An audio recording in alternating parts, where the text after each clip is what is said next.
சூரரை போட்டுன்னு ஒரு படம் வந்ததுலனே, அதுல அந்த நடிகை நடிச்சது அந்த அம்மா அப்பர்ணா, அவங்க நடிச்ச ஒரு படம் மலையாளத்துல பெரிய படம் பாத்துக்கிட்டே இருக்கேன். ஒரு காட்சி, அந்த அம்மா நர்ஸ் ஹாஸ்பிட்டல்ல ஒரு நோயாளி அரிதான ரத்தம் தேவை, அந்த காட்சி வருது.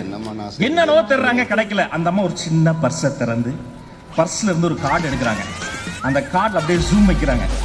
அதுல பார்த்தா உழைத்திடு உயர்ந்திடு உன்னால் முடியும்னு தளபதி கையை நீட்டி நிக்கிறாரியா. எனக்கும் என் ரசிகர்களுக்கும் வாழ வச்சு அழகு பார்க்கறது நண்பா. 15 பைக்ல பசங்க பறகுறாங்க சர் சர் சர்னு.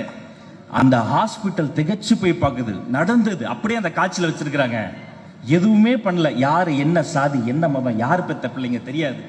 போய் ரத்தத்தை கொடுத்துட்டு ஒரு ஃப்ரூட்டியை குடிச்சிட்டு, சிஸ்டர் வரேன் சிஸ்டர், வேற எப்ப எங்க யாருக்கு ரத்தம் வேணாலும் விஜய் மக்கள் இயக்கத்தை கேளுங்கன்னு சொல்லிட்டு அங்கிருந்து கிளம்புறாங்களே, யார் பண்ணுவா?